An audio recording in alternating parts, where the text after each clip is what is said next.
بسم اللہ الرحمن الرحیم۔ معزز خواتین و حضرات، السلام علیکم ورحمۃ اللہ وبرکاتہ۔ وعلیکم السلام ورحمۃ اللہ وبرکاتہ۔ آج 15 رمضان المبارک، یہ رمضان کا مہینہ بڑا ہی بابرکت مہینہ ہے، اور اس مہینے میں آج ہمارا یہ ماہانہ پروگرام منعقد ہو رہا ہے۔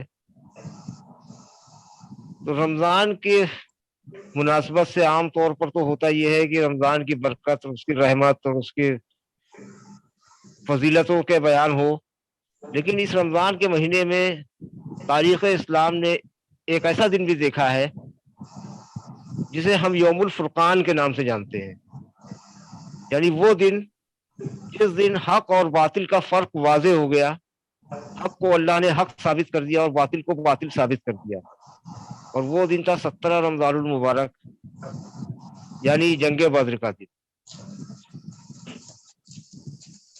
تو آج ہم انشاءاللہ اسی موضوع پر، یوم الفرقان کے موضوع پر ہی گفتگو کریں گے۔ انشاءاللہ ہمارے ساتھ اس موضوع پر خطاب کرنے کے لیے ہمارے ساتھ موجود ہیں معروف عالم دین اور جامعۃ الفلاح کے ڈائریکٹر حضرت مولانا محمد طاہر مدنی صاحب۔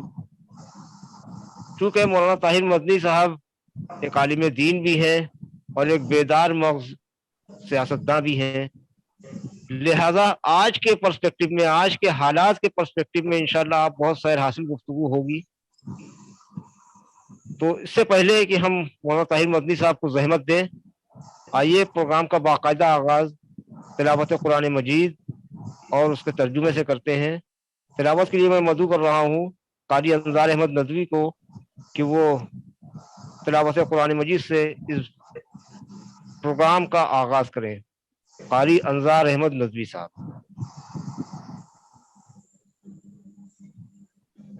السلام علیکم ورحمۃ اللہ وبرکاتہ۔ وعلیکم السلام ورحمۃ اللہ وبرکاتہ۔ اعوذ باللہ من الشیطان الرجیم۔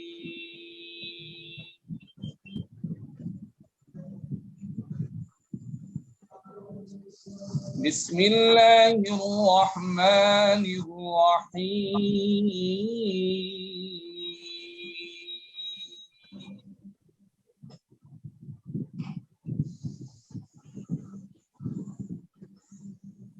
وَاعْلَمُوا أَنَّمَا غَنِمْتُم مِّن شَيْءٍ فَأَنَّ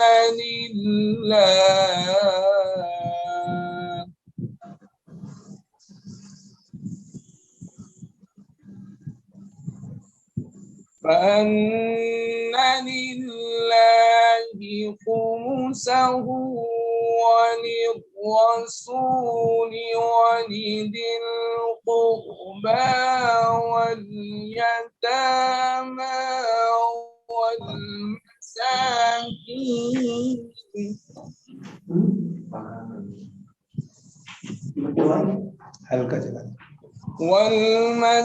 والمساكين وابن السبيل إن كنتم آمنتم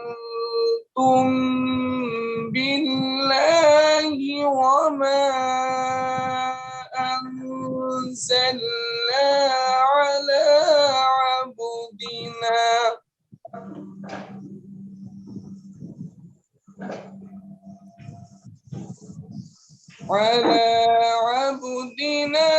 يوم الفرقان يوم التقى الجمعان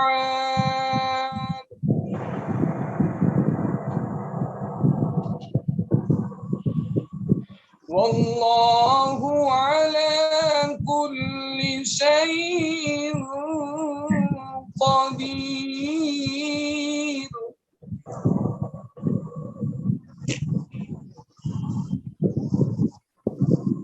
إذ أنتم بالعدوة الدنيا وهم بالعدوة القصوى والركب أسفل منكم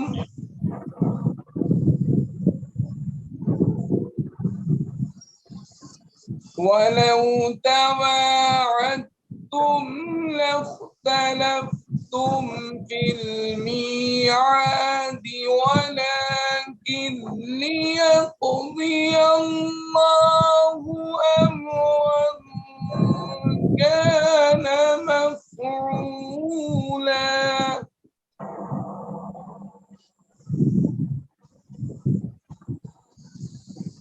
ليهلك من هلك عن بينة ويحيى من حي عن بينة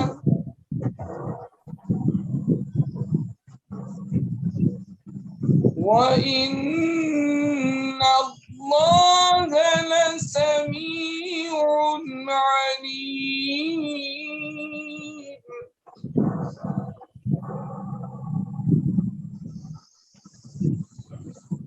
إذ يريكهم الله في منامك قليلا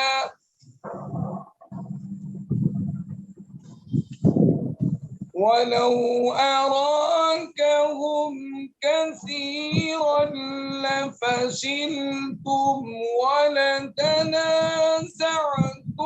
في الأمر ولكن الله سلم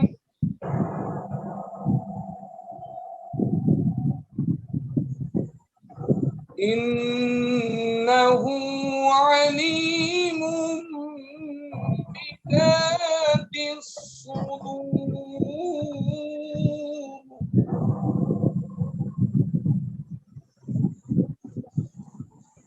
وإذ يريكمهم إذ التقيتم في أعينكم قليلا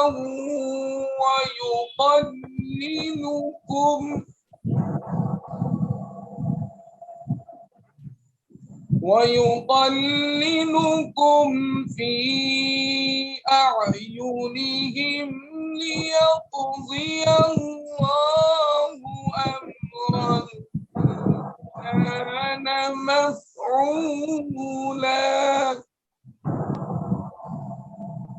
وإلى الله ترجع الأمور.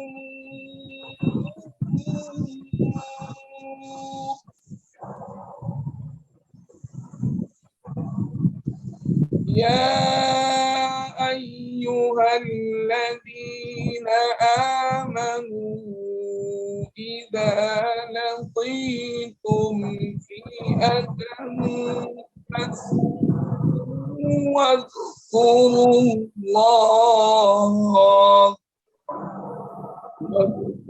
الله كثيرا لعلكم تفلحون. صدق الله العظيم. محترم سامعین، ابھی جو قرآن پاک کی تلاوت کی گئی ہے نصیب ہے کہ اس کا ترجمہ بھی پیش کر دیا جائے۔ اللہ رب العالمین فرماتے ہیں، اور اے مسلمانوں یہ بات اپنے علم میں لے آؤ کہ تم جو کچھ مال غنیمت حاصل کرو اس کا 5واں حصہ اللہ اور رسول اور ان کے قرابت داروں اور یتیموں اور مسکینوں اور مسافروں کا حق ہے، یعنی جس کی ادائیگی تم پر واجب ہے۔ اور اگر تم اللہ پر اور اس چیز پر ایمان رکھتے ہو جو ہم نے اپنے بندے پر فیصلے کے دن نازل کی تھی، جس دن 2 جماعتیں باہم ٹکرائی تھیں اور اللہ ہر چیز پر قادر ہے۔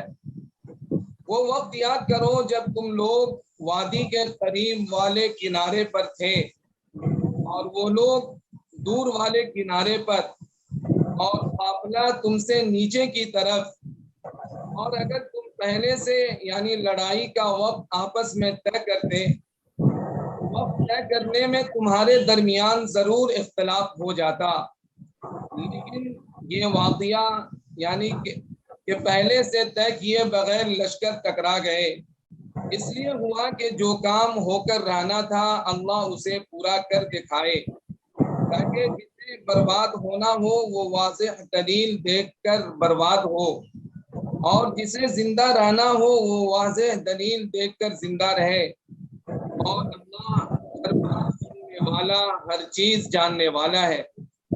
اور اے پیغمبر صلی اللہ علیہ وسلم، وہ وقت یاد کرو جب اللہ خام میں تمہیں ان دشمنوں کی تعداد کم دکھا رہا تھا، اور اگر تمہیں ان کی تعداد زیادہ دکھا دیتا تو اے مسلمانوں تم ہمت ہار جاتے اور تمہارے درمیان اس معاملے میں اختلاف پیدا ہو جاتا، لیکن اللہ نے تمہیں اس سے بچا لیا، یقیناً وہ سینوں میں چھپی باتیں خوب جانتا ہے۔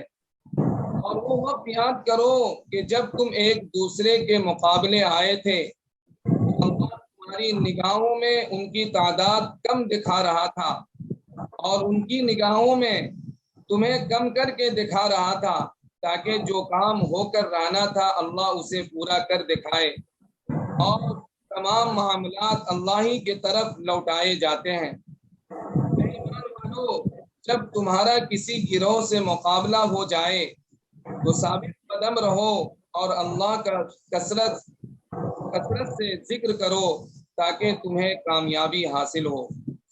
یہ چند آیتیں تھیں جن کا ترجمہ پیش کیا گیا۔ جزاکم اللہ فی الدارین خیرا۔ السلام علیکم ورحمۃ اللہ وبرکاتہ۔ جزاک اللہ خیرہ قاری انصار صاحب۔ خواتین و حضرات، ابھی آپ قرآن مجید کی تلاوت اور اس کا اردو ترجمہ سن رہے تھے۔ یوم الفرقان کے تعلق سے قرآن کریم نے جنگ بدر کے دن کو یوم الفرقان کہا، اور اس کی وجہ یہ ہے کہ آج کے دن حق و باطل میں واضح فرق سمجھ میں آ گیا۔ 13 سال کی مکی زندگی اور 13 سال کے بعد مدینہ منورہ ہجرت، اور پھر مدینہ منورہ میں بھی جس مشکل حالات میں زندگی گزر بسر کر رہے تھے مسلمان، ایک چھوٹی سی جماعت جس کی کوئی امید نہ تھی کہ وہ غالب آ جائے گی ایک بڑی جماعت پر، لیکن اللہ نے اس دن کو یوم الفرقان بنا کر یہ ثابت کیا کہ حق حق رہے گا، باطل کو ایک دن نیست و نابود ہونا ہی ہے۔ آج کچھ ویسے ہی حالات ہمارے ملک میں ہیں۔ مسلمان پستہ حال ہے، بہت خراب خستہ حال ہے، ہر طرف سے ان پر یلغار ہو رہی ہے۔ تو ضروری ہے کہ ہم ایسے موقع پر یوم الفرقان کو یاد کریں، اور یوم الفرقان ہمارے لیے جو درس لے کر آتا ہے، یا یوم الفرقان میں ہمارے لیے جو پیغام ہے اس پر ہم غور و خوض کریں۔ تو اس کے لیے ایک ہم نے دعوت دی حضرت مولانا طاہر مدنی صاحب کو کہ ہمیں یوم الفرقان کے پیغام سے ہمیں آشنا کرائیں، تاکہ ان مشکل حالات میں ہم اپنے ملک میں کس طرح سے زندگی گزاریں، اور کیا حالات، کیا ہماری حکمت عملی ہونی چاہیے، یوم الفرقان کے روشنی میں ہمیں بتائیں۔ تو حضرت مولانا طاہر مدنی صاحب کے ہم شکر گزار ہیں کہ انہوں نے ہماری درخواست قبول کی اور اس وقت ہمارے ساتھ موجود ہیں۔ تو آئیے میں آپ کا زیادہ وقت نہ لیتے ہوئے مولانا طاہر مدنی صاحب کی طرف چلتا ہوں اور آپ کو مدعو کرتا ہوں کہ آپ ہم سے خطاب فرمائیں۔ ایک اہم اعلان یہ ہے کہ آج کے اس سیشن میں سوال جواب کا سیشن نہیں ہوگا، کیونکہ رمضان کی وجہ سے سوال جواب کا سیشن منسوخ کر دیا گیا ہے۔ تو ہم مولانا سے خطاب سے سنیں گے، حضرت مولانا طاہر مدنی صاحب۔ الحمدللہ رب العالمین، والصلاة والسلام علی سید المرسلین وعلی آلہ واصحابہ اجمعین، اما بعد۔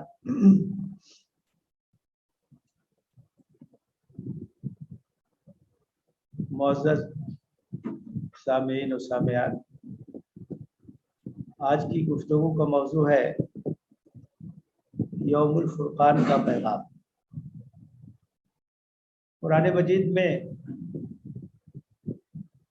غزوہ بدر کو یوم الفرقان کہا گیا ہے۔ اور یہ غزوہ سن 2 ہجری میں 17 رمضان کو پیش آیا، اور اس کی تفصیلات سے یہ بات واضح ہے کہ اگرچہ مسلمانوں کی تعداد بھی کم تھی اور ساز و سامان کے لحاظ سے بھی وہ کمتر تھے، اس کے باوجود اللہ کی مدد اور اللہ کی نصرت شامل حال رہی اور ان کو فتح مبین حاصل ہوئی۔ تو اس طرح سے یہ دن ایک تاریخی دن ہے اور اس نے حق اور باطل کے درمیان امتیاز کر دیا، یہ ثابت کر دیا کہ نبی صلی اللہ علیہ وسلم حق پر ہیں، اہل ایمان حق پر ہیں، اور مشرکین اور نبی صلی اللہ علیہ وسلم کے مخالفین وہ برسر باطل ہیں۔ تو ایک ایسا دن تھا جس نے حق اور باطل کے درمیان فرق کو واضح کر دیا، اس لیے اس کو یوم الفرقان کہا گیا۔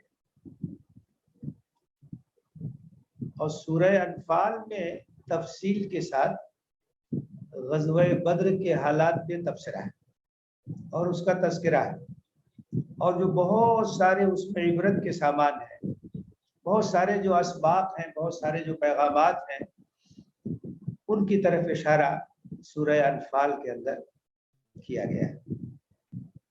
تو اس طرح سے قرآن میں اس کا تذکرہ کر کے اور اس جنگ کے حالات پہ تبصرہ کر کے اس کو ہمیشہ کے لیے محفوظ کر دیا گیا ہے، تاکہ قیامت تک ہر دور کے مسلمان اس سے نصیحت حاصل کریں، روشنی حاصل کریں اور رہنمائی حاصل کریں۔ یہ پہلا غزوہ تھا، اور خود جو کفار کے لشکر کا قائد تھا ابو جہل، اس نے بھی جنگ سے پہلے یہ بات کہی تھی اور یہ دعا کی تھی کہ ہم دونوں میں سے جو برسر باطل ہے اس کو شکست ہو، اور شکست نے یہ ثابت کر دیا کہ برسر باطل کون ہے اور برسر حق کون۔ تو یہ یوم الفرقان ایک ایسا موقع ہے، ایک ایسا تاریخی دن ہے جسے یاد رکھنا چاہیے، اس سے ہمیشہ سبق حاصل کرنا چاہیے۔ اس کے پس منظر کے تعلق سے یہ بات یاد رکھنی چاہیے کہ نبی کریم صلی اللہ علیہ وسلم ہجرت کے بعد جب مدینہ منورہ تشریف لے آئے اور صحابہ دھیرے دھیرے وہاں آنے لگے اور آپ کی قیادت میں ایک اسلامی ریاست کا قیام عمل میں آ گیا، تو مشرکین نے یہ خطرہ محسوس کیا کہ اگر اسی طرح سے ان کے حال پہ چھوڑ دیا گیا تو یہ دھیرے دھیرے طاقتور ہو جائیں گے اور ایک مضبوط اسٹیٹ ان کا قائم ہو جائے گا، پھر ہمارے لیے یہ خطرہ بن جائے گا۔ اس لیے مشرکین نے چھاپہ مار کارروائیوں کا آغاز کر دیا اور مدینے میں مسلمانوں کو، نبی صلی اللہ علیہ وسلم کو چین سے نہیں بیٹھنے دیا، غارت گری ہونے لگی، چھاپہ ماری ہونے لگی، اور نبی صلی اللہ علیہ وسلم نے صحابہ کو چوکنا کیا، پہراداری کا نظام قائم کیا کہ کبھی بھی کوئی حملہ ہو سکتا ہے، کہیں سے آ سکتے ہیں۔ یہ سلسلہ چل رہا تھا۔ دوسری ہجری میں رمضان کے مہینے میں نبی صلی اللہ علیہ وسلم کو یہ اطلاع ملی کہ مشرکین مکہ کا ایک بڑا تجارتی قافلہ شام سے آ رہا ہے اور بہت بڑے پیمانے پر اس میں سرمایہ کاری کی گئی ہے، کافی اموال ہیں، اور اس تجارتی قافلے کا ایک بڑا مقصد یہ ہے کہ اس کی آمدنی کو مسلمانوں کے خلاف استعمال کیا جائے گا اور مسلمانوں کے خلاف جنگی تیاری کی جائے گی۔